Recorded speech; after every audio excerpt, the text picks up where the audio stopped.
bienvenue sur afleurdepeau.fr. Nous nous retrouvons aujourd'hui pour la deuxième partie donc de mon tutoriel teint Summer Glow, donc dédié à une routine teint été. Cette fois-ci on est sur une routine teint été adaptée aux peaux grasses, mixte à grasse en fait, hein. Donc parce que comme je vous avais dit déjà dans la première vidéo, c'est pas évident pour ce type de peau de trouver des produits qui ne font pas tout de suite boule à facettes. C'est souvent le cas quand on utilise trop d'highlighter, etc. Et quand on a la peau qui regraisse naturellement, ça peut des fois vraiment être désastreux. Donc je vous propose aujourd'hui différents produits, différentes techniques, notamment avec un fond de teint, une de mes récentes découvertes, qui pourra éventuellement solutionner ce problème. En tout cas, le résultat est simple. On est sur un make-up super glowy au niveau des yeux. On a également pas mal de glow au niveau des pommettes, donc au niveau des joues, et tout le reste du visage, donc généralement les méchantes zones qui ont tendance à regresser, le front, la zone T, etc. On va essayer de la garder la plus mate possible et attirer bien entendu tout le focus sur les yeux. Voilà, donc si vous êtes intéressé par la réalisation de ce teint été, n'hésitez pas à regarder la suite. Alors me voilà quasiment toute nue, en tout cas j'ai vraiment pas bonne mine, donc vous allez voir comment je vais transformer ça en une mine d'été assez rapidement. Je vais pour cette vidéo préconiser l'utilisation d'un fond de teint. Bien entendu, vous n'êtes pas obligé d'utiliser un fond de teint si cette texture liquide ne vous convient pas, parce que je comprends qu'en été on n'ait pas forcément envie d'avoir une texture liquide. En revanche, je vous présente tout simplement le fond de teint parce que c'est une option qui pour moi marche vraiment bien. Il s'agit donc du fond de teint Sheer Matte de chez NARS, donc Sheer Matte Foundation, et qui marche super bien, et en plus il est vachement léger. En fait, je dirais que c'est comme le Face and Body que je vous avais présenté dans une autre vidéo, sauf qu'il a les propriétés en fait matifiantes et qui n'est pas aussi liquide en fait, hein. Je vais pas appliquer de base parce que pour moi je trouve que c'est pas forcément nécessaire. En revanche, si pour vous c'est nécessaire, n'hésitez pas à mettre une base donc matifiante ou quoi que ce soit, mais n'oubliez pas, plus vous mettez de couches forcément plus ça va enlever en fait cet aspect léger pour l'été. Voilà, donc le fond de teint NARS il se présente comme ça. C'est un peu embêtant parce que bon, c'est pas toujours évident de le sortir. En plus il faut l'appliquer donc à la main. Voilà, donc j'en mets à peu près comme ça, donc sur la main. Et voilà, donc je le savais pas, mais en fait c'est la demoiselle qui tenait le stand NARS donc chez Sephora qui m'a dit qu'il fallait l'appliquer à la main, et c'est vrai, vu la consistance qu'il a, il est mieux appliqué au doigt.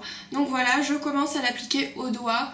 Et vous allez voir, la couvrance elle est légère et la matité va être là.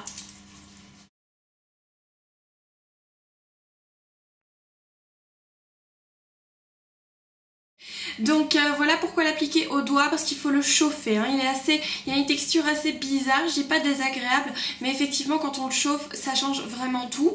Appliquer au doigt, on va quand même avoir une bonne précision, on va bien pouvoir travailler le produit, et comme vous voyez ça unifie pas mal. Je trouve que la couvrance elle est pas excessive, c'est un fond de teint léger. On m'a dit également donc quand je l'ai acheté celui-ci qu'il ne faut pas le poudrer parce que la poudre est presque carrément déjà comprise dans le fond de teint, mais on va quand même poudrer un petit peu pour éviter l'apparition de zones grasses. Donc pour poudrer, je vais vous conseiller la Studio Care Blend de chez MAC, qui est donc une poudre pressée. Je vais l'appliquer uniquement au niveau de la zone T. Vous pouvez utiliser n'importe quelle poudre, là c'est celle que je préfère parce qu'elle est légère. Des fois je trouve que la Mineral Skin Finish elle a tendance à faire des plaques, ça m'étonne, j'avais pas vraiment le problème avant, mais bon voilà. Donc au niveau de la zone T et toutes les zones sur lesquelles vous êtes susceptible de regresser vite, hein. Voilà. Étant donné que je suis très blanche ici et qu'on est loin vraiment d'avoir achevé un teint d'été, je vais utiliser une poudre bronzante. Donc je vais utiliser une poudre tout simplement parce que ça me permettra de poudrer toutes les zones que je n'ai pas encore poudrées pour avoir un teint un minimum mat. Je vais utiliser de chez MAC la Bronzing Powder Golden, qui est vraiment très sympathique. Elle aura juste une très petite touche irisée, mais elle est très petite.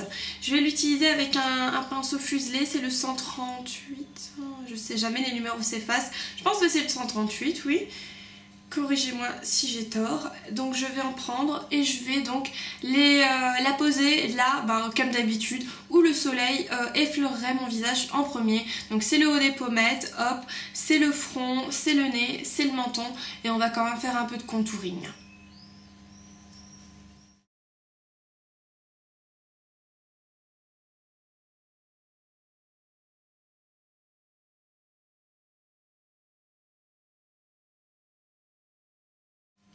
Voilà, donc comme vous pouvez le constater, ça réchauffe tout de suite le visage, c'est donc beaucoup plus harmonieux, c'est pas seulement une page blanche qu'on vous présente ici. Forcément on est sur un teint d'été, donc il faut que ce soit un minimum bronzé.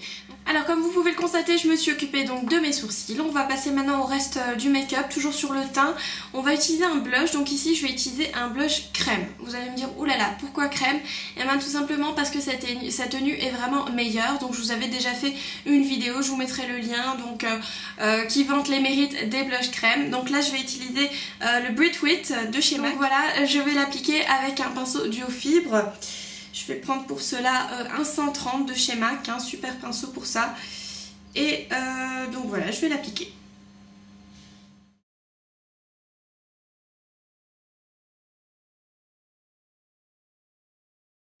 Voilà, vous avez sûrement utilisé un pinceau poudre avant pour poudrer. Prenez l'excès de ce qu'il y a sur le pinceau poudre et vous venez le tapoter sur le blush crème. Ça vous permettra tout simplement de le sceller.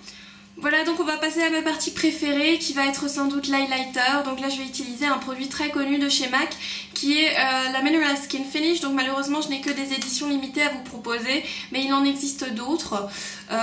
Et puis finalement l'effet est le même, c'est juste qu'on va voir quelques différentes nuances de couleurs. Comme par exemple ici, donc c'est des Mineral Skin Finish sortis en début de l'année avec la connexion Natural. Je vais utiliser ici la Redhead parce qu'on va vouloir un illuminateur non pas neutre, enfin... Comment dire, on va pas vouloir un illuminateur couleur coquillage, on va vouloir quelque chose qui rentre dans le doré pour qu'on voit que c'est du glow doré et non pas du glow du genre la peau elle regresse après 1 heure. Voilà, là j'utilise un petit 188, oui c'est cela pour une fois. Et ce qu'il y a de marrant sur cette poudre c'est qu'elle a différentes nuances. Donc je vais commencer à utiliser la nuance la moins claire, donc la plus foncée tout simplement, au niveau des pommettes. Donc si vous voulez, c'est en guise de blush. Et comme je vous disais avant, ça va tout simplement juste rehausser la couleur du blush crème qu'on aura posé avant. Et comme on a le blush crème, quelque part il y a une certaine humidité qui s'est formée qui fait que le Mineral Skin Finish ou la Mineral Skin Finish qu'on va appliquer maintenant va avoir une meilleure tenue. Et ensuite donc je vais passer sur la couleur la plus claire et je vais utiliser donc ma technique du Z.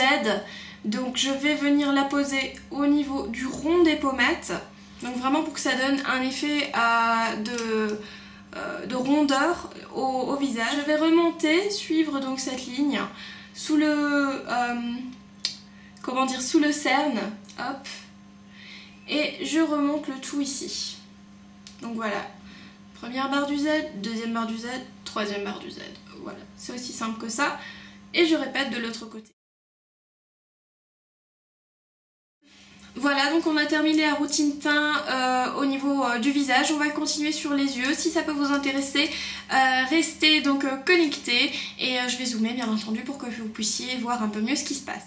Alors je vous avais déjà fait comprendre que pour ce tutoriel, donc pour peau grasse ou mixte, on va vraiment concentrer les touches lumière au niveau des yeux et au niveau des joues seulement. Donc voilà, ça c'est chose faite, on va s'occuper des yeux maintenant. Si vous avez un problème de fard qui file en fait au cours de la journée, je vous conseille mais vraiment...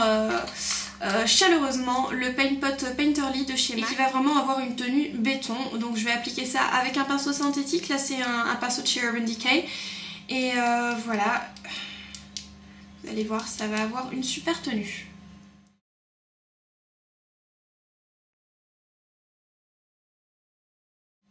Alors on va commencer par apposer la première touche lumière. Je vais utiliser ici un crayon de chez Benefit qui est le Highbrow Glow, qui se présente comme ça. Vous pouvez utiliser un fard également, mais moi j'aime bien en fait la texture crème et puis il va pas filer non plus. Et puis généralement ici, si vous avez apposé le Paint Pot avant, il ne devrait pas y avoir trop de soucis. Donc je viens le placer juste en dessous du sourcil. Et je passe ensuite au fard. Donc là je vais utiliser un fard bien spécial qui est ici le Woodwind de chez MAC, qui est celui-ci. Donc c'est un bronze doré. Je vais l'utiliser avec un pinceau comme celui-ci, le 217. Je vais en prendre très peu. La raison pour laquelle j'utilise un 217, c'est pour avoir justement une application vraiment en voile. Je ne vais pas vouloir mettre la couleur à plat sur la paupière, je vais l'utiliser en voile. Donc voilà, avec le fard Woodwind, et je viens la poser donc en paupière mobile. Et je remonte dans le creux.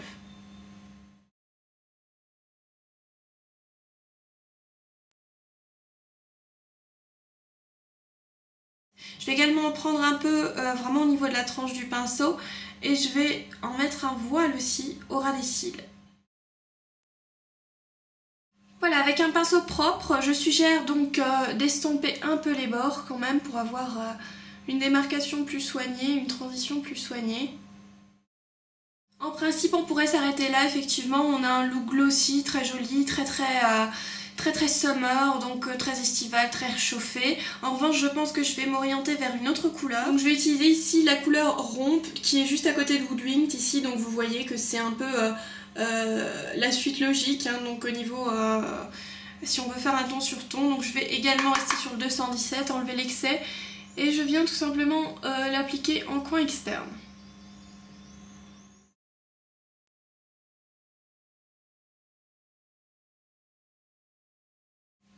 J'estompe encore une fois. Et avec un pinceau précision, donc là c'est un 14S de chez Make Up Forever, mais vous pouvez prendre un 219. Vous allez reprendre de cette couleur, donc Rompe, et vous allez venir la placer en coin externe au niveau du ras des cils inférieur. Je reprends un tout petit peu d'anti-cerne sur ma Deluxe Crease Brush et je viens donc nettoyer la forme de l'œil ici. Essayez de pas trop déborder là où vous avez appliqué l'highlighter, ce serait bête. Bon après, la meilleure façon de faire c'est aussi de faire ses yeux après, ses yeux avant, mais moi j'aime pas trop. Ça revient au même, il y a toujours un endroit où ça cloche. Donc voilà. C'est juste une petite retouche de toute façon. Si vous voulez, vous pouvez bien entendu utiliser un col bien entendu pour ourler l'œil. Ce que vous pouvez faire, et d'ailleurs c'est une bonne idée, je pense que je vais faire ça maintenant, c'est que je vais utiliser un col clair. Donc là ça va être le Chromagraphic NC15 NW20, une édition limitée de chez MAC, mais vous pouvez trouver la même chose chez Stila, donc le crayon Topaz. C'est un crayon couleur chair qui va ouvrir le regard, donc on va le mettre en muqueuse inférieure. Voilà, donc comme vous pouvez le constater, c'est quand même assez parlant la façon dont ça ouvre l'œil. Je vais ensuite donc passer tout simplement à mon mascara, toujours le They're Real de chez Benefit, que je ne trouve pas super mais que je trouve pas mauvais non plus à vrai dire, parce qu'il va bien séparer les cils, ça c'est super, il va créer de la longueur, c'est parfait si vous avez un make-up léger comme ça, mais je suis toujours pas trop fan de sa texture. Donc voilà ce que ça donne. D'ailleurs en passant je voulais juste vous dire que je suis en train d'utiliser, ou plutôt de tester, donc la cure Lipocil de chez Talika. Et je sais pas comment vous voyez ça au niveau de la caméra, mais je trouve que mes cils ont énormément pris en longueur. Je trouve ça vraiment fou, j'aurais jamais cru... je me serais jamais attendue à un effet pareil, en tout cas pour vous dire que je le mets même pas, enfin des fois le week-end j'oublie, c'est fou quand même l'effet que ça fait. Je suis après 2 semaines carrément convaincue quoi, voilà. Mais je vous ferai encore un article un peu plus détaillé sur le blog. On va passer maintenant donc aux lèvres. Voilà, donc comme vous pouvez le constater, on est sur un look super joli, super lumineux, un peu bronzy, que j'aime bien personnellement. Au niveau des lèvres, je pense qu'on va rester sur quelque chose de neutre parce qu'on attire déjà pas mal le regard sur la partie des yeux qui est quand même très lumineuse, sur les joues qui sont également lumineuses. Donc ce que je vais faire, c'est que je vais utiliser tout simplement un crayon à lèvres qui est ici le Subculture de chez MAC, qui est tout simplement un neutre. Il a l'air très foncé mais il ne l'est pas du tout. Je vais faire un peu le contour de mes lèvres, un peu également donc rentrer ce contour en effaçant avec le doigt, et je vais appliquer un baume.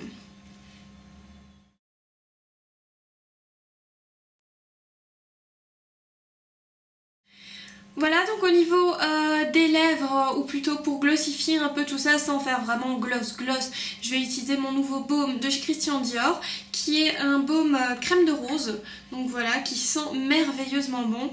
Si vous pouvez faire un parfum qui sent comme ça sent un peu la vieille, comme dirait l'une de mes collègues, mais moi j'adore tout ce qui est la rose, donc voilà. Donc voilà, je le prends tout bêtement au doigt, propre bien entendu, et je viens la poser donc sur le crayon à lèvres. Et ben voilà, on est arrivé à la fin de ce tutoriel. Donc on est là sur un look léger mais quand même très glossy, adapté donc aux peaux mixtes à grasse tout simplement, donc qui ont un peu plus de mal en été, où généralement on transpire plus facilement, la peau regraisse plus facilement parce qu'on est exposé au soleil, etc. Bon bah vous voyez exactement je pense de quoi je parle si vous êtes en train de visionner cette vidéo. En revanche donc avec le fond de teint que je vous propose, donc celui de chez NARS, généralement vous ne devriez pas avoir trop de problèmes. En tout cas j'adorerais avoir votre feedback là-dessus parce que personnellement j'ai plutôt la peau mixte, donc j'ai vraiment des zones très grasses ici, des zones très sèches de part et d'autre du visage, donc c'est un peu difficile pour moi aussi d'évaluer ça. En tout cas ça me ferait plaisir d'avoir de votre feedback. J'espère que ce look vous a plu. En tout cas il est fun, il est fraîche, il est simple à recréer. Donc voilà, laissez-moi vos commentaires, c'est tout ce que je demande et j'espère vous revoir bientôt pour un nouvel article ou une nouvelle vidéo sur afleurdepeau.fr. Je vous remercie d'avoir regardé cette vidéo. Si elle vous a plu, n'hésitez pas donc à vous abonner pour ne rater plus aucune vidéo. N'hésitez pas non plus à commenter, à la partager et bien sûr à vous rendre sur le www.afleurdepeau.fr pour encore plus de make-up, de revues et d'articles tout autour du thème de la beauté. Je vous remercie.